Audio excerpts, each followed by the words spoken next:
Presque un mois s'est écoulé depuis que nous avons créé un terrarium hermétique dans l'une des vidéos précédentes. Voyons ce qui s'y passe en ce moment et si c'est toujours vivant. Quelques heures après la fermeture du terrarium, l'équilibre biologique commence à se former à l'intérieur. L'humidité s'évapore et se dépose sur les parois sous forme de condensation. Progressivement, elle s'écoule vers le bas et s'infiltre dans le sol où elle est utilisée par les plantes. Elle fonctionne comme notre pluie.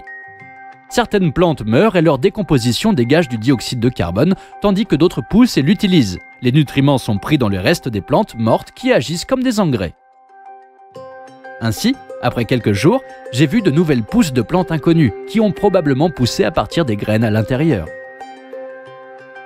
Puis des plantes complètement différentes ont commencé à pousser et à atteindre de grandes tailles. Elles ont déjà atteint la partie supérieure du terrarium.